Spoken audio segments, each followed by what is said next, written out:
murder of an MIT physics professor in his home right outside of Boston. Not said if they have a suspect or what led up to the shooting.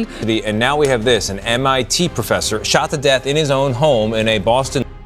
এবার আমেরিকার মাটিতে দাঁড়িয়েই দখলদার ইসরায়েলের অস্তিত্বে বড়সড় আঘাত এনেছে ইরান। এমআইটি বা ম্যাসাচুসেটস ইনস্টিটিউট অফ টেকনোলজির বিশ্বখ্যাত পরমাণু বিজ্ঞানী এবং ইসরায়েলের অত্যন্ত ঘনিষ্ঠ সহযোগী নুনো লোরেইরোকে তার নিজ বাসভবনের সামনেই গুলি করে হত্যা করা হয়েছে। খোদ আমেরিকার মাটিতে ঢুকে সিআইএ ও এফবিআইয়ের মতো সংস্থার চোখে ধুলো দিয়ে এমন হাই প্রোফাইল হত্যাকাণ্ড ঘটিয়ে হত্যাকারীরা হাওয়ায় মিলিয়ে গেছে। জেরুজালেম পোস্ট এবং ডেইলি মেইলের মতো আন্তর্জাতিক গণমাধ্যমগুলোর রিপোর্টে উঠে এসেছে চাঞ্চল্যকর সব তথ্য। দখলদার ইসরায়েলি প্রশাসন এবং তাদের গোয়েন্দা সংস্থা মোসাদ ধারণা করছে এই নিখুঁত অপারেশনটি চালিয়েছে ইরানের বিশেষ হিট স্কোয়াড। এতদিন যারা তেহরানের রাস্তায় ইরানি বিজ্ঞানীদের রক্ত ঝরিয়ে উল্লাস করত, আজ তাদেরই পতন ঘটল খোদ তাদেরই প্রভুর দেশ আমেরিকায়।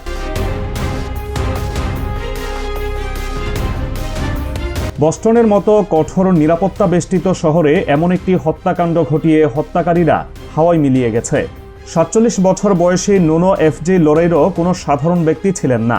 তিনি ছিলেন নিউক্লিয়ার ফিউশন বা পরমাণু সংযোজন প্রক্রিয়ার একজন শীর্ষ গবেষক। ইসরায়েলের পরমাণু প্রকল্পের সঙ্গে তার গভীর যোগাযোগের কথা আন্তর্জাতিক গোয়েন্দা মহলে চাওর ছিল। তাকে হত্যার ধরন দেখে তদন্তকারীরা নিশ্চিত হয়েছেন যে এটি কোনো ছিচকে চোরের কাজ নয়। সাইলেন্সার যুক্ত আগ্নেয়াস্ত্র ব্যবহার করে এতটাই নিপুণভাবে কাজ সারা হয়েছে যে পাশের ফ্ল্যাটের প্রতিবেশীরাও কোনো শব্দ পায়নি। পুলিশ এবং এফবিআই ঘটনাস্থল চষে ফেলার পরও হত্যাকারীর একটি ফিঙ্গারপ্রিন্ট কিংবা ডিএনএ নমুনা খুঁজে পায়নি। সিসিটিভি ফুটেজ গায়েব, কোনো প্রত্যক্ষদর্শী নেই, যেন এক ভুতুড়ে অপারেশন। এই নিখুঁত পেশাদারিত্বই আঙুল তুলে দিচ্ছে ইরানের বিশেষ গোয়েন্দা ইউনিটের দিকে। মোসাদ এবং সিআইএর নাকের ডগায় দিয়ে এমন অপারেশন চালিয়ে নিরাপদে বেরিয়ে যাওয়া প্রমাণ করে ইরানের হাত এখন কতটা লম্বা হয়েছে। ইসরায়েলের প্রধানমন্ত্রী নেতানিয়াহু এবং তার উগ্রবাদী মন্ত্রিসভা এখন চরম আতঙ্কে দিন কাটাচ্ছে, কারণ এই হত্যাকাণ্ড তাদের কাছে একটি স্পষ্ট বার্তা, সীমানা এখন আর কোনো বাধা নয়। এতদিন মোসাদ বলে বেড়াতো যে তারা বিশ্বের যে কোনো প্রান্তে গিয়ে অপারেশন চালাতে পারে, কিন্তু আজ সেই দম্ভ চূর্ণ হয়ে গেছে। বস্টনের এই ঘটনা প্রমাণ করল যুদ্ধের ময়দান এখন আর মধ্যপ্রাচ্যে সীমাবদ্ধ নেই।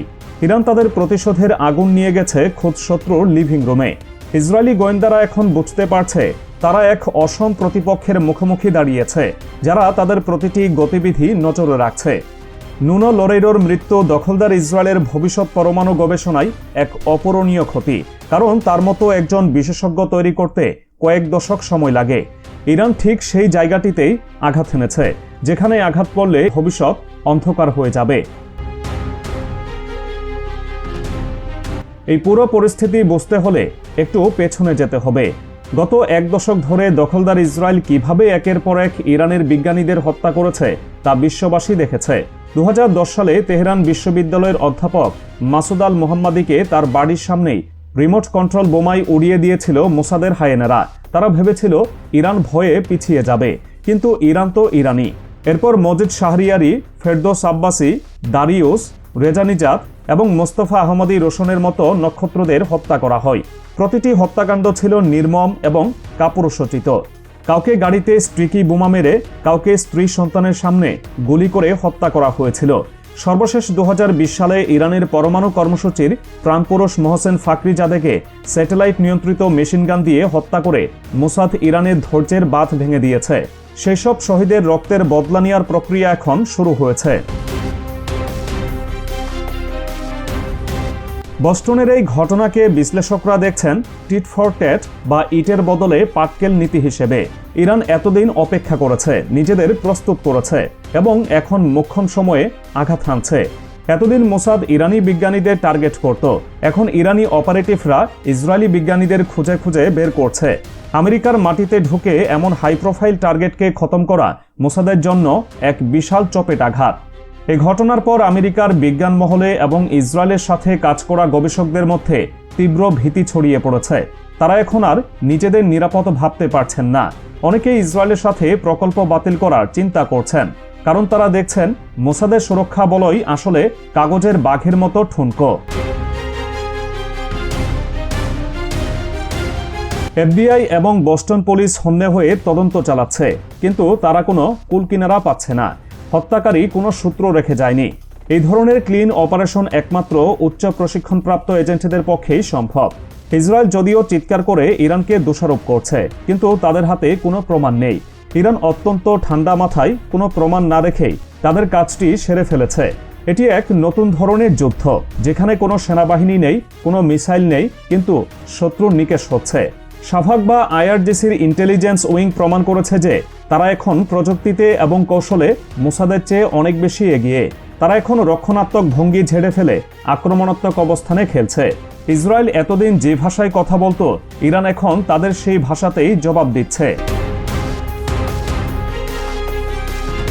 এই হত্যাকাণ্ড আমেরিকা এবং ইসরায়েলের দ্বিপাক্ষিক সম্পর্কের মধ্যেও এক অস্বস্তি তৈরি করেছে। আমেরিকার অভ্যন্তরীণ নিরাপত্তা যে কতটা অরক্ষিত তা এই ঘটনায় নগ্নভাবে প্রকাশ পেল। CIA কর্মকর্তারা মোসাদের উপর ক্ষুব্ধ, কারণ ইসরায়েলের সংঘাত এখন আমেরিকার রাস্তায় চলে এসেছে। মোসাদের ব্যর্থতা দায় এখন আমেরিকাকেও নিতে হচ্ছে। নুনো লোরেইরোকে হত্যার মাধ্যমে ইরান বুঝিয়ে দিল পৃথিবীর কোনো জায়গায় ইসরায়েলিদের জন্য নিরাপদ নয়। ওয়াশিংটন, নিউ ইয়র্ক এবং বোস্টন যেখানেই তারা লুকাক না কেন, ইরানের অপারেটিভরা তাদের খুঁজে বের করবে। শহীদ ফাকরিজাদের হত্যার প্রতিশোধ নিতে ইরান যে এতটা দূর পর্যন্ত যাবে তা হয়তো CIA-র ক্যালকুলেশনেও ছিল না। ইসরায়েলের যুদ্ধবাজ সরকার এখন উভয় সংকটে। তারা যদি এর পাল্টা প্রতিক্রিয়া দেখাতে যায়, তবে পরিস্থিতি নিয়ন্ত্রণের বাইরে চলে যাবে, আর চুপ করে থাকলে তাদের দুর্বলতা প্রকাশ পাবে। মোসাদের সেই পুরনো মিথ এখন ইতিহাসের আস্তাকুড়ে নিক্ষিপ্ত হওয়ার পথে। মিউনিখ অলিম্পিকের গল্প শুনিয়ে তারা আর মানুষকে বোকা বানাতে পারবে না। হামাসের হামলা ঠেকাতে ব্যর্থ হওয়া, ইরানের মিসাইল আটকাতে না পারা এবং এখন নিজেদের বিজ্ঞানীদের বাঁচাতে না পারা, সব মিলিয়ে মোসাদ এখন একটি ক্ষয়িষ্ণু এবং ব্যর্থ সংস্থায় পরিণত হয়েছে। অন্যদিকে ইরানের গোয়েন্দা সংস্থাগুলো দিন দিন আরও ধারালো হচ্ছে।